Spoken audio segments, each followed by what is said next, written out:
Gold, trusted gold buyers. మీరు తాకట్టు పెట్టిన బంగారాన్ని విడిపించి ఈ రోజు ఉన్న మార్కెట్ ధరకు కొనబడను. బుల్లెట్ భాస్కర్ అంటే మామూలుగా చాలా మంచి క్యారెక్టర్ ఉన్న మనిషి, చాలా మంచి వ్యక్తి. ఎవరి దగ్గరికి వెళ్ళినా మరి అంత మంచివాడిని మన అందరం ఎదవలమే. కాకపోతే అంటే మనం ఎవరు మంచి వాళ్ళు ఉంటారు భూమి మీద, కాకపోతే అట్లా అనుకుంటూ ఉంటారేమో, నాకు తెలియదు. అంత మంచివాడిని కాదు, కొంచెం యారోగెంట్గానే ఉంటా.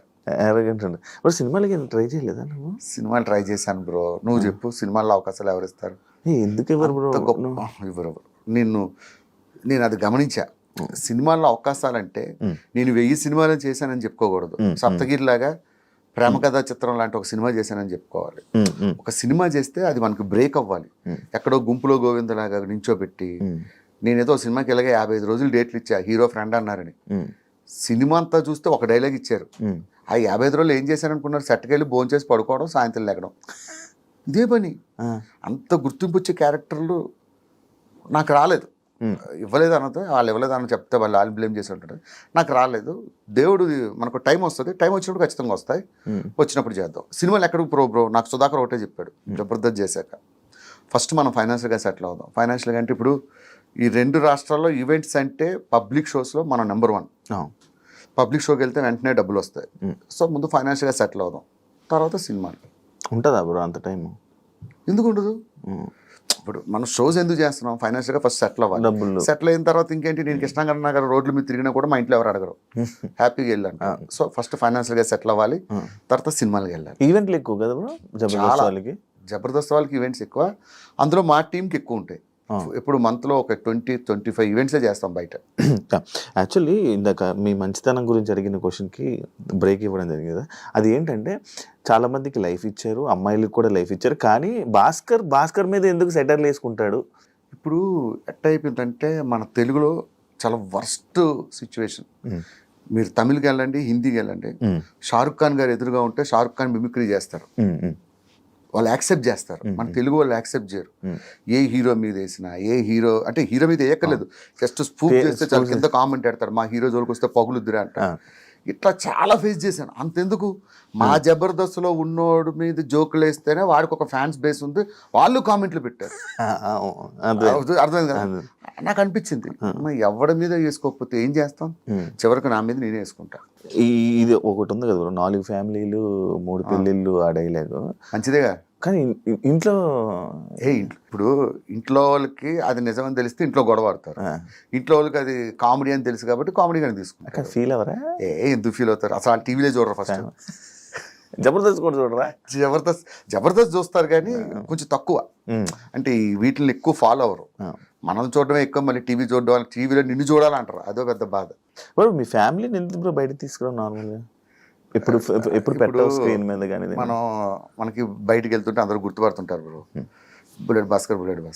ఇప్పుడు మా వైఫ్ ఉన్నారు, తను రోజు బస్సులో జర్నీ చేసుకుని, మా పిల్లలు ఉన్నారు, వాళ్ళు బస్సులో జర్నీ చేసుకుని స్కూల్లో చదువుకుంటున్నారు. ఎగ్జాంపుల్, వాళ్ళు తీసుకొస్తే రేపు వాళ్ళు కూడా నేను ఫేస్ చేస్తున్న ప్రాబ్లమ్ వాళ్ళకి, వాళ్ళు నువ్వు ఉన్నావు, నువ్వు హ్యాపీగా వెళ్ళి రోడ్ల మీద ఎక్కడైనా పానీపూరీలు అవి తినగలవా ఫ్రీగా? జనాలు ఉన్న దగ్గర తినలే. అంటే మనం ఫేస్ చేస్తున్న ప్రాబ్లం మా ఫ్యామిలీ ఎందుకు ఫేస్ చేయడం అని, అంతే. They need privacy. ఇప్పుడు నాన్న ఎలా ఉన్నారు? నాన్నగారు? మా నాన్నగారు బ్రహ్మాండం. నాకన్నా మా నాన్నకి మధ్య ఎక్కువ పేరు వచ్చింది. యాక్చువల్లీ బ్రో అదే ఇంకా అందరూ మీకన్నా మీ నాన్నగారికి ఫుల్ ఫ్యాన్ ఫాలోయింగ్. అమెరికా వెళ్ళినా కూడా అడుగుతారు, అసలు మీ ఫాదర్ భలే చేస్తారు. నిజంగా చెప్పాలంటే ఆయన ఏం చేయడు, నాతో బయట ఎలా మాట్లాడతాడు, టీవీలో అట్లానే మాట్లాడతాడు, అది ఫన్ గా ఉంటుంది. కానీ బాగా తీసుకొచ్చారు కదా నాన్నగారు, హ్యాపీయా? ఆయన తీసుకురావడం అంటే గెస్ట్ గా వచ్చాడు ఒక షో. అదే ఒకసారి గెస్ట్ తీసుకొని ఇంటర్వ్యూలో కూడా ఒక ఇంటర్వ్యూ ఇచ్చాం. ఆ ఇంటర్వ్యూ నేనే మధ్యలో ఆపా, ఏదో నోటుకొచ్చింది ఏదో మాట్లాడుతున్నాడు, ఆపించేసాను నేనే. ఇప్పుడు నాన్నగారు వాళ్ళందరూ హ్యాపీ భయ్య. దేవుడి దేవాళ్ళు ఏంటంటే నేను బాగుంటే వాళ్ళు బాగుంటారు. ఇప్పుడు నేను కష్టపడి పనిచేసి వాళ్ళు బాగా చూసుకుంటున్నా, అది దేవుడిచ్చిన అదృష్టంగా భావిస్తా. జబర్దస్త్లో ఎంతమంది వచ్చినా బ్రో, రోజా గారు నాగబాబు గారు అనేది ఆ కాంబినేషన్ ఉన్నప్పుడుది బాగుండే. అసలు రోజా గారు నాగబాబు గారు ఉన్న రోజుల్లో మేము చేయడం మా అదృష్టం. ఆ రోజుల్లో చేశాం కాబట్టి మాకు ఇంత పేరు వచ్చింది. మీ అదృష్టం, మా అదృష్టం అది.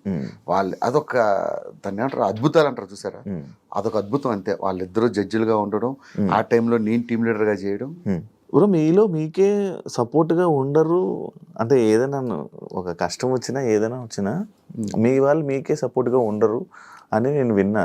అది ఎంతవరకు? మా దాంట్లో కొంతమందికి ఏదైనా ప్రాబ్లం వచ్చినప్పుడు అందరూ సాయం చేస్తారు, అది ఉన్నది ఇప్పటికీ ఉంది. ఏదైనా ఎవరికైనా ఏదైనా అయితే వాట్సాప్ గ్రూప్ ఉంటుంది, ఆ గ్రూప్లో పెడతారు, ఎవరికి తోచినంత డబ్బులు వాళ్ళు వేయడం. ఈ విషయంలో గెటప్ శ్రీను అండ్ మన అదిరేబి వీళ్ళిద్దరూ ముందు ఉంటారు. వీళ్ళిద్దరూ మంచి కోఆర్డినేటర్స్. ఎవరికి ఏ కష్టం వచ్చినా వాళ్ళు రెస్పాండ్ అవుతారు. దాన్ని బట్టి అందరూ. మా చంటిని ఎందుకు వదిలేశారు బ్రో? చంటిని వదిలేశారంటే అంటే ఎవరు నన్ను పట్టించుకోలేదని చెప్పారు, ఒక్కడు రాలేదు నా దగ్గర. ఒక విషయం, నాకు పాము గరిచింది, నాకు తెలుస్తుందా నొప్పి నీకు తెలుస్తుందా? నాకే కదా తెలుస్తుంది. నేను చెప్తేనే నీకు తెలుస్తుంది. ఆయన ఎవరికి చెప్పలేదేమో, ఇంటర్వ్యూలో చెప్తే ఎట్లా తెలుస్తుంది? మీకేం తెలుసు? చంటి గారికి మేము అందరం సాయం చేసాం లేదు, మాకు తెలుస్తుంది. ఆయన ఏదో ఫ్రస్ట్రేషన్, మా గురువు గారు లాంటి వాళ్ళు. చంటి గారు ఆయన ఏమన్నా మేము పట్టించుకోం, మేమే కాదు జబర్దస్త్లో ఎవ్వరూ పట్టించుకోరు. ఎవరైనా బయటకు వచ్చిన వాళ్ళు తిడుతూ ఉంటారు ఎందుకని? ఎవరు తిడుతుంటారు? అంటే టీంని సపోర్ట్ ఉండదు, ఏముండదు అని ప్రతి ఒక్కరు. ఏం కాదు, అంటే రాలేదు కాబట్టి అలా మాట్లాడుతున్నాం. లేదు లేదు లేదు, మీరు జబర్దస్త్లో ఎవరైనా అడగండి. ప్రసాద్ అన్న కష్టం వచ్చినప్పుడు అందరూ రెస్పాండ్ అయ్యాం. ఎవరు కష్టం వచ్చినా అప్పుడు ప్రసాద్ అన్న కష్టం వచ్చినప్పుడు అందరూ రెస్పాండ్ అయ్యాం. ఎవరికి కష్టం వచ్చినా మినిమం రెస్పాండ్ అవుతాం. ఇప్పుడు రామ్ ప్రసాద్ మీరు వైజాగే కదా, ఇంకెవరు ఉన్నారు ఆర్టిస్టులు వైజాగ్? వైజాగ్ నేను, రామ్ ప్రసాద్, అప్పారావు గారు, తర్వాత ఇంకొక ఆయన ఉన్నారు చంద్ర టీంలో. మీకు మీరు సపోర్ట్ చేసుకుని వచ్చుకున్నారా? అసలు ఇక్కడికి వచ్చేది వచ్చింది వాళ్ళు వైజాగ్ అని. రామ్ ప్రసాద్ అయితే మా ఏరియాలో ఉండేవాడు చిన్నప్పటి నుంచి, ఎప్పుడు ఇద్దరు ముఖాలు చూసుకోలే. ఇక్కడికి వచ్చే ఏరియా అంటే ఇలా వైజాగ్ గొల్లలపాలెం అన్నాడు, మా పక్కనే డాబా గార్డెన్స్ అన్నాడు. అవునారా అన్నాడు. ఇద్దరు ఒకరు కూడా తెలియదు, ఇక్కడికి వచ్చాక పరిచయం అయ్యారు. ఇప్పుడు మంచి ఫ్రెండ్స్. కానీ ఇప్పుడు ఆర్టిస్టులు ఎవరు ఏం చెప్పరు, ఆర్టిస్టులు అంతే, అదొక కులం, అదొక మతం. ఎందుకు ఇప్పుడు బయటికి రావు నువ్వు? నార్మల్గా తిరగవు అంటే నేను ఎప్పుడు చూడలేదు.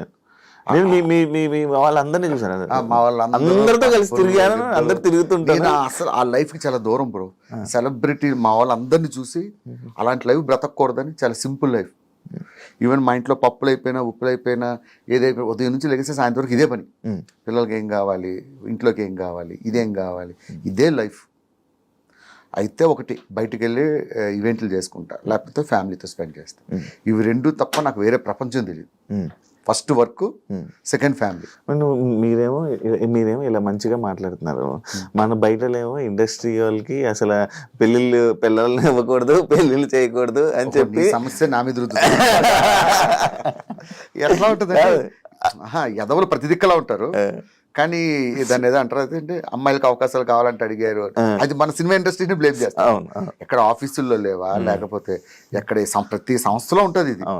సినిమా ఇండస్ట్రీ ఏంటంటే కొంచెం తేరగా దొరుకుతుంది, ఎవరు రెస్పాండ్ అవ్వడు కదా, అందుకే మనం రుద్దుతారు. మనకి పిల్లలు ఏమని అంటారు, మనతో ఫోటోలు దిగుతారు, మనతో ఇది చేస్తారు, అది చేస్తారు. పిల్లలు ఇచ్చేసరికి సినిమా ఇండస్ట్రీ అంటే ఏమో డిఫరెంట్ గా చూస్తారు కదా. అలాంటి ఇబ్బందులు పడ్డావా అని అదృష్టం ఏంటంటే పెళ్ళి అయ్యాక వచ్చాను, లేకపోతే నేను ఇలా మిగిలేమని బ్యాచులర్. అది ఇంతనేమో ఇంకా లేదు అయిపోద్దిలే, నేను చెప్పాను కదా నెక్స్ట్ ఇయర్ కల్లా అయిపోద్ది. నిజంగా నేను ఒక మాట అంటే మిస్ అవ్వదు బ్రో. మిమిక్రీ ఎలా బ్రో? అది మిమిక్రీ గాడ్ గిఫ్ట్ బ్రో. ఎలా అంటే దానికి మనం ఏం లేదు. నువ్వు కావాలని చేసావా? అంటే నేను మిమిక్రీ చేసావన్నట్టు అంత ఈజీగా అయితే కావాలని చేసావా అంటే మిమిక్రీ నేను చెయ్యాలి. Mimicry is God gift. కాలేజీలో ఉండేటప్పుడు లెక్చరర్స్ ని ఇమిటేట్ చేసేవాడిని. అలా సినిమాలు చూసి హీరోని అంటే అన్ని చేయలేను, ఏదో ఒక 4-5 వరకు బాగా చేయగలను అంతే.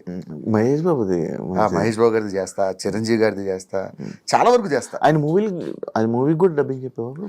వన్ సినిమాకి మొత్తం ట్రాక్ చెప్పా, అది వాయిస్ వినబడలేదు, డైలాగ్స్ చూస్తూ సినిమా అంతా మ్యాచ్ చేసుకెళ్ళా ఒక 5 రోజులు కష్టపడి. అంటే నువ్వు జస్ట్ నార్మల్ డబ్బింగ్ ఇచ్చా? సేమ్ యాస్టీ చెప్పేసా. ఆయన వచ్చి షాక్ అయ్యాడు. ఎవరు చెప్పారంటే ఫలానా భాస్కర్ అని చెప్పాడు. ఆయన షాక్ అయ్యి తర్వాత ఆయన చెప్పారు. కలిసారా, మాట్లాడారా? ఆ అదృష్టం ఒక్కసారి ఫోటో దిగాను అంతే, అక్కడ వేరే షూట్లో దొరకలేదు అటువంటి అదృష్టం. మై ఫేవరెట్ హీరో, చిన్నప్పటి నుంచి చాలా ఇష్టం. మహేష్ బాబు గారు, కృష్ణ గారి ఫ్యాన్, తర్వాత మహేష్ బాబు ఫ్యాన్. వస్తుంది దేనికైనా టైం వస్తుంది చెప్పాగా. నార్మల్గా భాస్కర్ అంటే జబర్దస్త్లోకి వచ్చాక కూడా బ్రో, బుల్లెట్ భాస్కర్ కొంచెం డౌన్ఫాల్ అయ్యి మధ్యలో కొంచెం డౌన్ అంటే జనాల నుంచి వాటి నుంచి కొంచెం దూరం అయ్యి డౌన్ అంటే ఫేమ్ పరంగా కొంచెం జనాలకు దూరం అయ్యారు. ఎందుకు, రీజన్ ఏంటి బ్రో?